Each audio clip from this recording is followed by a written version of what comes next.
Tonight, a nation holds its breath.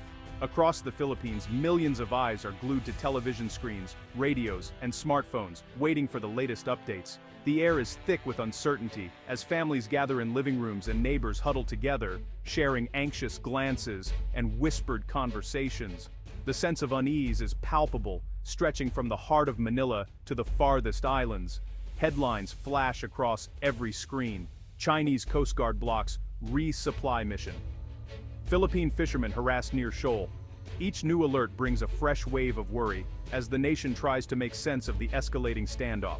The news is relentless, with images of ships locked in tense proximity and bold headlines warning of confrontation at sea.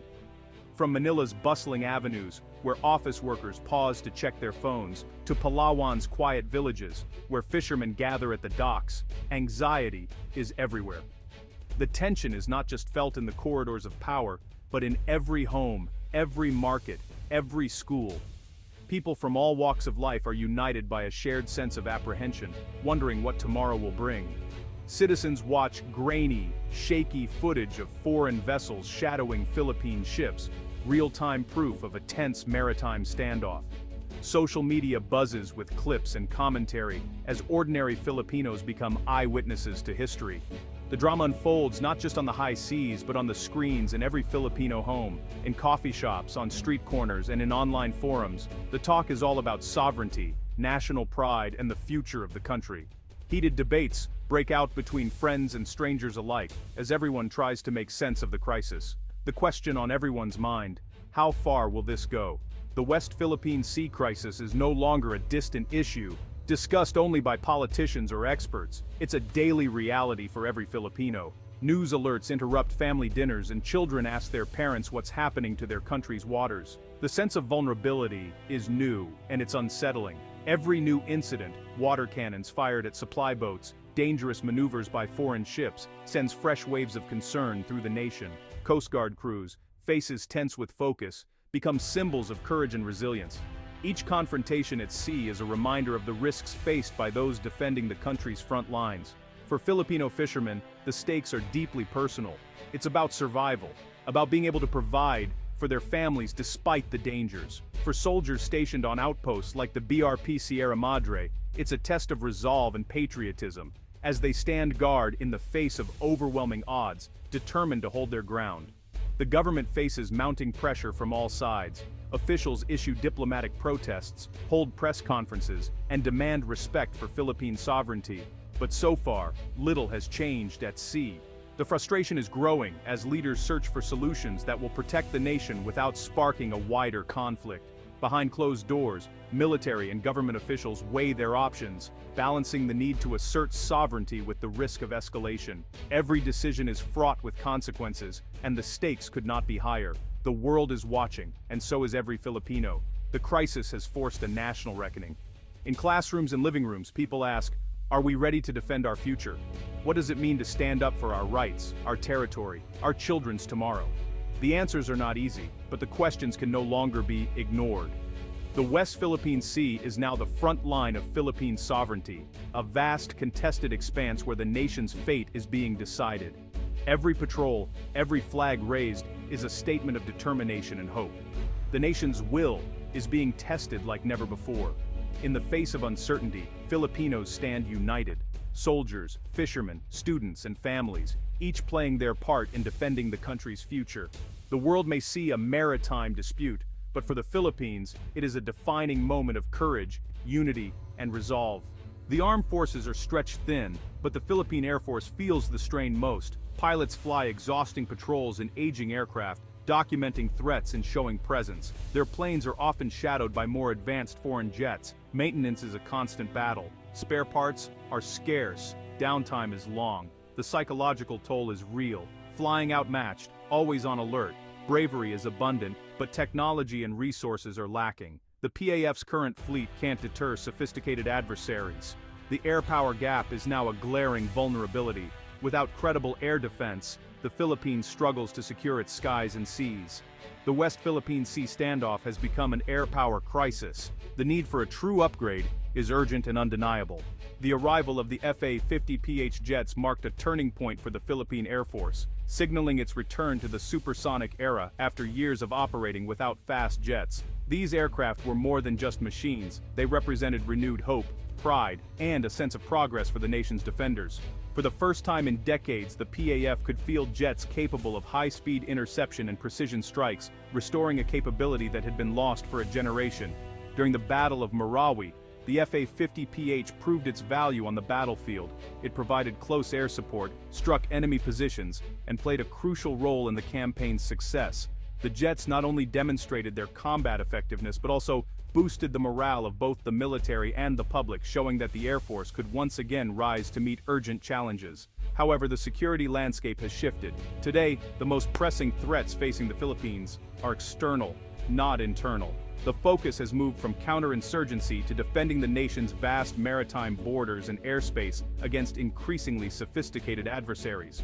The FA-50PH, while agile and reliable, is fundamentally a light attack and trainer jet. It was never designed to dominate the skies against modern, heavily armed fighter aircraft. Its size, speed, and payload are simply not in the same league as the advanced fighters now operating in the region. Its radar system, weapon suite, and operational range are all limited compared to true multi-role fighters. While it can carry out a variety of missions, its ability to detect, track, and engage advanced threats is restricted by its technology and design. The FA-50PH can scramble quickly to intercept intruders or respond to emergencies, but when it comes to projecting power far from home bases or sustaining operations in contested airspace, its limitations become clear. It simply cannot provide the deterrence or reach required in today's strategic environment. The technology gap is stark and growing. When placed alongside advanced fighters like the KF-21 or F-16, the FA-50PH's shortcomings are obvious. It lacks the advanced avionics, electronic warfare capabilities, and weapons loadouts that define modern air superiority. The FA-50PH was a vital first step in rebuilding the Air Force's capabilities, but it was never intended to be the final answer. Its introduction was a necessary milestone, but the journey toward a credible air defense is far from over. The Department of National Defense recognizes this reality. They understand that a true multi-role fighter, capable of both air-to-air and air-to-ground missions, with advanced sensors and weapons, is now an urgent national security requirement. As a result, the timeline for modernization has accelerated. Plans are underway to acquire new aircraft, upgrade infrastructure, and train pilots for the next generation of air combat. The Philippines stands at a crossroads. To secure its skies and protect its sovereignty, it needs a new generation of air power, one that can meet the challenges of today and tomorrow. The need is urgent, and the time to act is now. In recent years, the Philippine government has made military modernization not just a policy, but a national imperative. Recognizing the rapidly changing security landscape in the region, leaders have placed the modernization of the armed forces at the very top of the national agenda, signaling a new era of commitment to defense and sovereignty.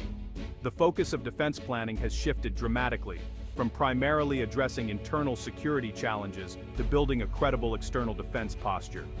This means preparing the nation to face potential threats from outside its borders and ensuring that the Philippines can stand strong in a complex geopolitical environment. At the heart of this transformation is Horizon 3, the most ambitious phase of the Armed Forces Modernization Program. This phase is all about revitalizing the Philippine Air Force, equipping it with the tools and technology needed to meet modern threats head-on. The primary goal is clear: to build a fleet of true multi-role fighter aircraft. These advanced jets will not only defend Philippine airspace, but also serve as a powerful deterrent against any would-be aggressors, sending a message that the nation is ready and able to protect its interests. The requirements for these new fighters are stringent. They must be equipped with state-of-the-art radar systems, capable of detecting threats at great distances. Long-range missiles are essential, allowing the Air Force to engage targets far beyond the nation's shores. And with the Philippines' vast maritime territory, these jets must be able to conduct extended patrols over open sea, safeguarding vital air and sea lanes. But it's not just about the aircraft themselves. The new fighters must be part of a fully integrated system, combining advanced avionics, digital communications, and seamless coordination with ground and naval forces. This holistic approach ensures that the Air Force can respond rapidly and effectively to any situation. This modernization effort marks a strategic shift for the Philippines. While alliances remain important, the nation is now taking bold steps toward greater self-reliance, investing in its own capabilities rather than depending solely on the support of allies. The modernization program is more than just a procurement plan. It is a declaration of intent. By investing in cutting-edge defense technology, the Philippines is making it clear that it will take the lead in defending its sovereignty and securing its future.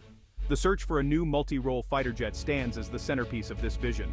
It represents the country's determination to equip its military with the best tools available, ensuring that the skies above the Philippines remain safe and secure. The stakes have never been higher. With regional tensions on the rise and new challenges emerging, the decisions made today will shape the nation's security for decades to come. Through unwavering resolve and a clear vision, the Philippines is determined to command its skies and protect its people, now and into the future. The search for the right fighter jet is intense. 3 contenders stand out: the American F-16 Viper, the Swedish Saab Gripen, and South Korea's KF-21 Boramae. The F-16 is proven but expensive. The Gripen is efficient and easy to maintain, but would require a new logistics chain. The KF-21 is a new, advanced jet with stealth features and a promising price. Its development timeline matches the Philippines' urgent needs. The Boramae offers cutting-edge tech and a strong defense partnership with South Korea. The choice will shape the Air Force for decades. The decision is critical for the nation's future. The KF-21 Boramae is emerging as the frontrunner. It offers near 5th-generation capabilities at a manageable cost. Stealthy design and advanced sensors give it a survival edge. Its AESA radar and IRST system provide unmatched situational awareness. The jet can carry a wide range of modern missiles, including the Meteor. Future upgrades and internal weapons bays ensure long-term relevance. Its affordability means the Philippines could build a credible fleet. The KF-21 is a leap forward, advanced, adaptable, and within reach. It's the opportunity to finally close the air power gap. For years, outdated procurement laws blocked military modernization. Short-term budgets made long-term defense deals nearly impossible. The new Republic Act 11-1939 changes everything. It allows multi-year contracts and creative financing, unlocking major acquisitions. Now, the Philippines can spread costs over a decade, not just a year.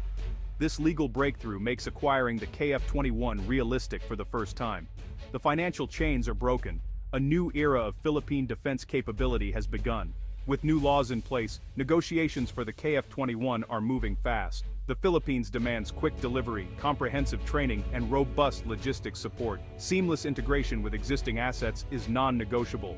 The goal: a networked force, ready for real-time defense. Local industry participation is on the table, aiming to build domestic capability. These talks are tough, but the focus is on a sustainable, sovereign defense. The deal must deliver more than jets. It must deliver readiness.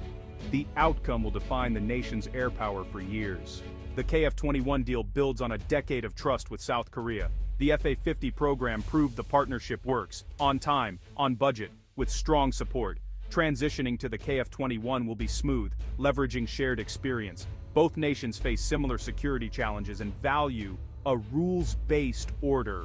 For South Korea, exporting the KF-21 is a strategic win. For the Philippines, it's a leap in defense capability. This is more than procurement. It's a strategic declaration. The Philippines is signaling self-reliance and a new era of strength. With the Boramae, the nation is ready to defend its future. Philippine skies will soon be guarded by a new symbol of sovereignty.